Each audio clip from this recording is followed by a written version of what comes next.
दोस्तों, जैसा कि आप जानते हैं मैं आपका दोस्त हूँ। आपके लिए बहुत ज़्यादा अच्छे-अच्छे व्लॉग्स लाता हूँ और जैसा कि आप जानते हैं मेरे चैनल का नाम सिंपल विलेज है और मैं अपने विलेज में जो यहाँ पर मौजूद है ना फसलें वगैरह होगी, मैं उनके बारे में व्लॉग्स बनाता रहता हूँ और आपके लिए न्यू न्यू व्लॉग्स लेकर आता हूँ ताकि आप वहाँ से एंटरटेनमेंट हासिल करें और जितना भी चाहें आप मेरे व्लॉग को एंड तक लाजमी देखना है। और जैसा कि आप जानते हैं मैं आपका दोस्त हूँ मोहम्मद असद और मैं आपके लिए अच्छे-अच्छे से व्लॉग्स रेडी बनाता हूँ।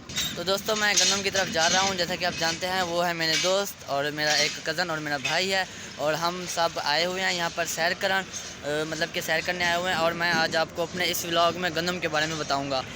तो दोस्तों, जैसा कि आप जानते हैं मेरे व्लॉग आज के व्लॉग का जो टॉपिक है वो मैं आज आपको गंदम की सैर कराऊंगा कि ये बेसिकली गंदम के पौधे किस तरह से उगते हैं और यहाँ पर किस तरह से इनको पकाया जाता है, किस तरह से ये आगे मतलब कि बड़े होते जाते हैं और किस तरह से इनको यूज़ में इस्तेमाल में लाया जाता है और इनको विलेज में किस तरह से उगाया जाता है, इन पर क्या क्या लगता है, ईटीसी में सब आपको अपने इस व्लॉग में बताऊँगा।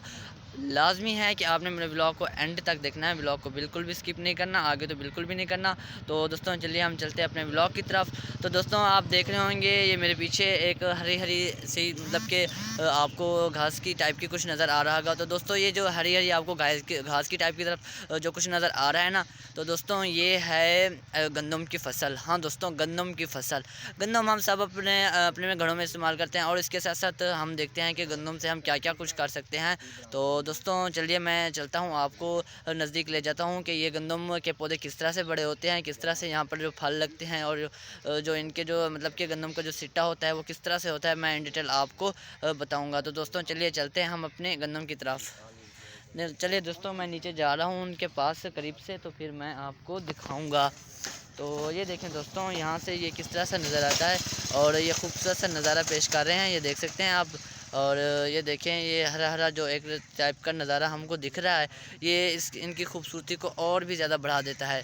तो दोस्तों चलो मैं इनके करीब आपको ले जाता हूँ। ये देखें, करीब से देखें इनका नज़ारा किस तरह से ये खूबसूरत लग रहे हैं। ये देखें, एक बिल्कुल जो हमारे पास घास अवेलेबल होती है ना स्टार्ट में, ये बिल्कुल उसी टाइप का लगता है। लेकिन जैसे जैसे मतलब कि टाइम गुजरता जाता है, जैसे जैसे इनका सीज़न आता जाता है तो ये आहिस्ता से आहिस्ता मतलब कि ग्रो करते जाएंगे और जितना ज़्यादा आप इनको खुराक देंगे, इनकी खुराक बेसिकली क्या होती है, इनकी खुराक जो होती है वो जो हमारे पास फास्फोरस फर्टिलाइज़र्स वगैरह है ना, तो ईटीसी जो जिस टाइप की भी फर्टिलाइज़र हो वो इनकी जो ना फूड होती है तो वो इसको यूज़ करते हैं। और इसके साथ साथ जो इनकी सबसे ज़्यादा जो इनको दिया जाता है वो इनके लिए पानी होता है।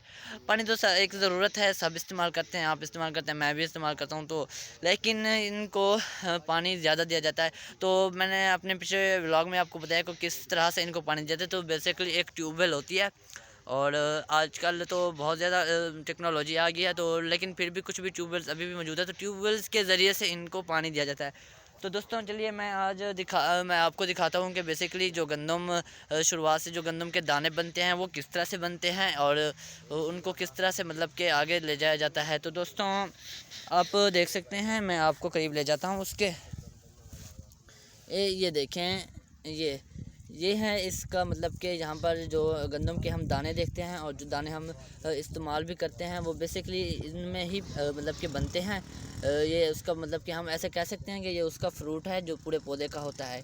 तो यहाँ से इनको मतलब कि खुराक ज़्यादा से ज़्यादा दी जाती है और इनमें जो इनके जो दाने होते हैं वो बड़े होते जाते हैं, आहिस्ता आहिस्ता इनका साइज़ भी बड़ा होता जाता है और इनमें मौजूद दाने का साइज़ भी बड़ा होता जाता है। और जब जैसे जैसे ही मौसम गुजरता जाता है, मतलब कि अभी सर्दियाँ हैं कुछ, फिर आहिस्ता आहिस्ता कुछ गर्मियाँ आने लगी, उसके बाद ये मतलब कि पकते जाएंगे। तो जब ये पक जाते हैं मतलब कि बिल्कुल भी बड़े हो जाते हैं और फिर बारी आती है इनको हार्वेस्ट करने की। तो दोस्तों यहाँ पर जो फिर लोग इनको पहले यहाँ से नीचे से इनको काट लेते हैं, काटने के बाद फिर इनको जमा करते जाते हैं और एक ढेर लगा देते हैं बड़ा सा, जैसे हम कह सकते हैं, हाँ एक किस्म का ढेर लगा देते हैं। फिर उसके बाद उनमें से दाने निकालने की बारी आती है कि किस तरह से दाने निकालें। तो दोस्तों जैसे कि टेक्नोलॉजी ने आज बहुत ज़्यादा तरक्की कर ली है और नई नई टाइप्स की जो हार्वेस्टर्स मशीन वगैरह आई हुई हैं, तो उनके ज़रिए से इनके दानों को नीचे से निकाल लिया जाता है और इसके जो ऊपर से जो कुछ उनका होता है ना, वो उसको भूसा कहते हैं और वो जानवरों के काम आता है। तो दोस्तों मेरी जो आज के व्लॉग का टॉपिक था वो आपको मैंने गंदम की सैर करानी थी, गंदम के बारे में बताना था कि गंदम किस तरह से बड़ी होती है और इनमें किस तरह से दाने वगैरह पैदा होते हैं, और मैंने इन डिटेल आपको अपने इस व्लॉग में बताया है। और मैं उम्मीद करता हूँ कि ये मेरा व्लॉग अबाउट गंदम वीट यानी कि आपको बहुत ही ज़्यादा पसंद आएगा। अगर आपको मेरा ये व्लॉग पसंद आया तो आपने मेरे व्लॉग को लाइक लाजमी करना है, अच्छे अच्छे कमेंट्स पर करने हैं। अगर अभी तक भी चैनल को सब्सक्राइब नहीं किया तो सिंपल विलेज को लाजमी सब्सक्राइब करें, बेल आइकन को लाजमी दबाएं और हम अपनी नेक्स्ट वीडियो में मिलेंगे। अल्लाह हाफिज़।